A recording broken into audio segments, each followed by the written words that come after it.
Hi, ഷെൽവീസ് കിച്ചൻ്റെ പുതിയൊരു വീഡിയോയിലേക്ക് എല്ലാവർക്കും സ്വാഗതം.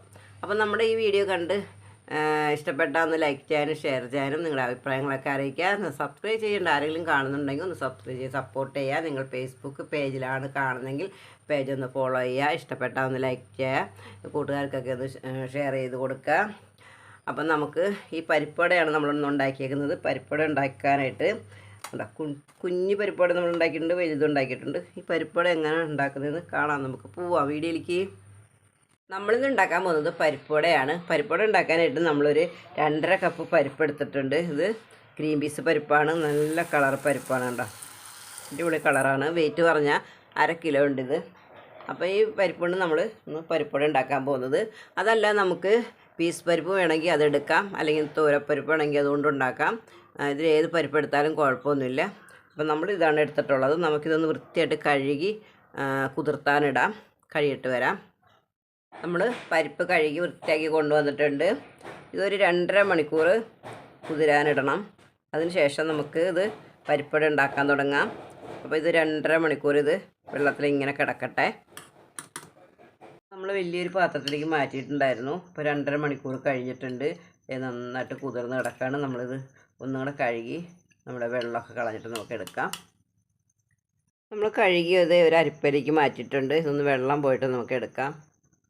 നമ്മൾ പരിപ്പുവടയിലേക്ക് ഒരു 6 പച്ചമുളക് എടുത്തിട്ടുണ്ട്, കുറച്ച് ചെറിയ ഉള്ളി, ഒരു സവോള, കുറച്ച് വെളുത്തുള്ളി നമ്മൾ ചേർക്കുന്നത് നല്ലതാണ്.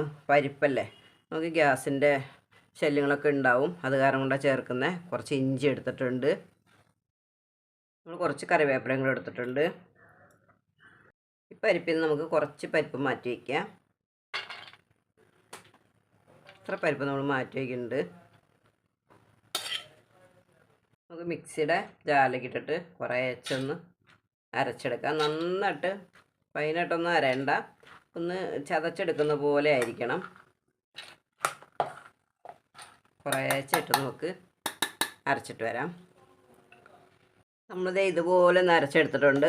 ഇടയ്ക്ക് നമ്മളൊന്ന് നിർത്തിയിട്ട് ഈ സൈഡിലൊക്കെ ഉള്ളതൊന്ന് തട്ടിയിട്ട് കൊടുക്കണം, അല്ലെങ്കിൽ അത് അരഞ്ഞ് കിട്ടില്ല. എന്നാലും ഇടയ്ക്ക് ഓരോന്നൊക്കെ ഉണ്ട്, അത് കുഴപ്പമൊന്നുമില്ല. നമുക്കെല്ലാം ഇതുപോലെ നോക്കൊന്ന് അരച്ചെടുക്കാം. എല്ലാം അരച്ച് കൊണ്ടുവന്നിട്ടുണ്ട്. ഈ ഒരു ലെവലിൽ അരച്ചെടുക്കണത് തരിയായിട്ട് കിടക്കുന്നുണ്ടോ, അതുപോലെ നമ്മൾ അരച്ചെടുക്കണം. കുറച്ച് ഇഞ്ചി ഇട്ട് കൊടുക്കാം, വെളുത്തുള്ളി ഇട്ട് കൊടുക്കാം, പച്ചമുളക് നമുക്ക് ഇങ്ങനെ ഒടിച്ചിട്ട് കൊടുക്കാം. ഇത് നമുക്കൊന്ന് ക്രഷ് ചെയ്ത് കൊണ്ടുവരാം. പച്ചമുളക്, ഉള്ളി ഇട്ട് കൊടുക്കാം, സബോള ഇട്ട് കൊടുക്കാം. ഒന്നും കൂടി ഒന്ന് ക്രഷ് ചെയ്തെടുക്കാം നമുക്ക്. അപ്പോൾ നമുക്ക് ഈ ക്രഷ് ചെയ്ത് കൊണ്ടുവന്നത് ഇട്ട് കൊടുക്കാം. കറിവേപ്പില ഇട്ട് കൊടുക്കാം, നമുക്ക് ചെറുതായിട്ട് അരിഞ്ഞതാണ്. ഒരു സ്പൂണ് ചതച്ച മുളക് ഇട്ട് കൊടുക്കാം. ലേശം കായപ്പൊടി ഇട്ട് കൊടുക്കാം. ഇത് ആവശ്യമുണ്ടെങ്കിൽ മാത്രം ഇട്ടാൽ മതി കേട്ടോ. 1 ടീസ്പൂൺ ഉപ്പ് ചേർത്ത് കൊടുക്കാം. നമുക്ക് മാറ്റി വെച്ച പരിപ്പ് ചേർത്ത് കൊടുക്കാം. നമുക്ക് നന്നായിട്ടൊന്ന് കുഴച്ച് കൊടുക്കാം. കൈ കഴുകി വൃത്തിയാക്കിയിട്ട് വേണം നമ്മൾ കുഴച്ച് കൊടുക്കാനായിട്ട്.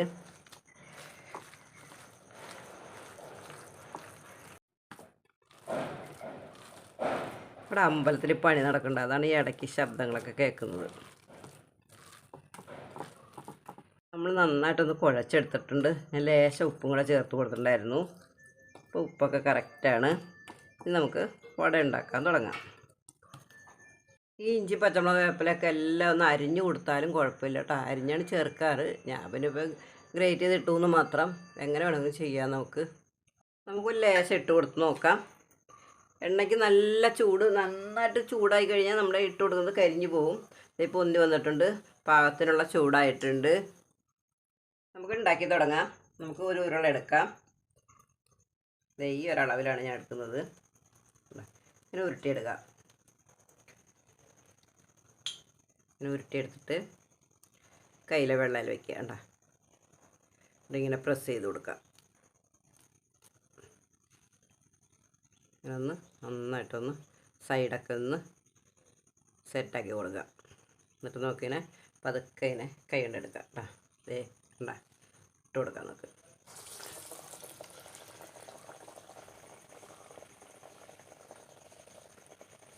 അടുത്തത് നമുക്ക് എടുക്കാം. പെട്ടെന്ന് ചെയ്യണം.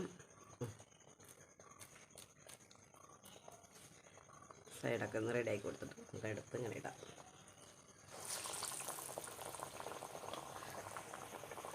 ആദ്യം ഇട്ട് കൊടുത്താൽ നമുക്കൊന്ന് മറിച്ചിട്ട് കൊടുക്കാം.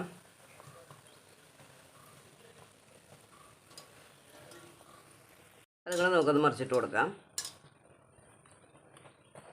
ഒരു മീഡിയത്തിൽ വെച്ചാൽ മതി കേട്ടോ തീ, അല്ലെങ്കിൽ പെട്ടെന്ന് പുറങ്ങോട്ട് കരിഞ്ഞു പോവും, ഉള്ളുഭാഗം വെന്ത് കിട്ടില്ല. നമ്മളിങ്ങനെ തിരിച്ച് മറിച്ച് വിട്ട് ഇങ്ങനെ വേവിച്ചെടുക്കണം.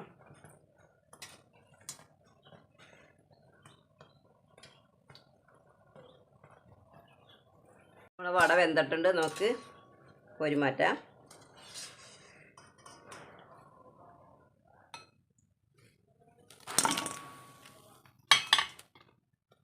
ഒരെണ്ണം കൂടെ ഞാൻ കാണിച്ചു തരാം. ഉരുട്ടി നമ്മളിങ്ങനെ വെക്കുക, ഇങ്ങനെ പ്രസ് ചെയ്ത് കൊടുക്കാം.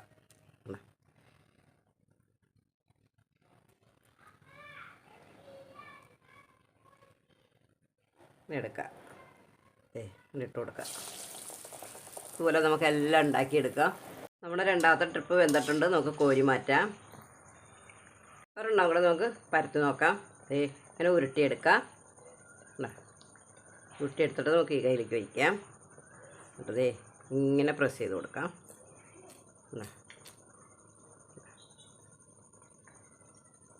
സൈഡൊക്കെ ഒന്ന് ലെവൽ ചെയ്ത് കൊടുക്കാം. എന്നിട്ട് ഇടാം. നമ്മളിപ്പോൾ 6 എണ്ണം വെച്ചാണ് ഇട്ട് കൊടുക്കുന്നത്. ഈ വലുതെല്ലാം നമ്മൾ ഉണ്ടാക്കിയെടുത്തിട്ട് നമുക്ക് കുറച്ച് ചെറുതുണ്ടാക്കിയെടുക്കാം. ഈ അളവിൽ നമുക്ക് കുറച്ച് ചെറുതുണ്ടാക്കിയെടുക്കാം. കുട്ടികൾക്കൊക്കെ ഇങ്ങനെ ഭയങ്കര ഇഷ്ടമായി ഇങ്ങനെ ചെറുതൊക്കെ ഉണ്ടാക്കി കൊടുക്കുന്നത്. എനിക്ക് കുട്ടികളെന്ന് പറഞ്ഞാൽ ഭയങ്കര ജീവനാണ്. ചെറുതിങ്ങനെ അമർത്തി ഇങ്ങനെ ചെറുതാക്കി എടുക്കാൻ നോക്കും.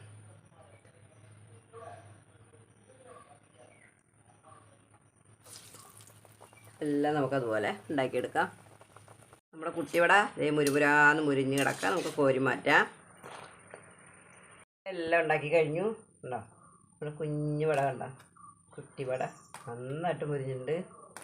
ഉണ്ടോ, നമ്മുടെ വലിയ വട നമുക്കൊന്ന് മുറിച്ച് നോക്കാം.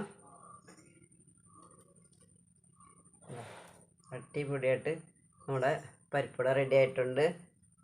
അപ്പം വളരെ ടേസ്റ്റിയാണ്. എല്ലാവരും ഇങ്ങനെ ഒന്ന് ഉണ്ടാക്കി നോക്കൂ.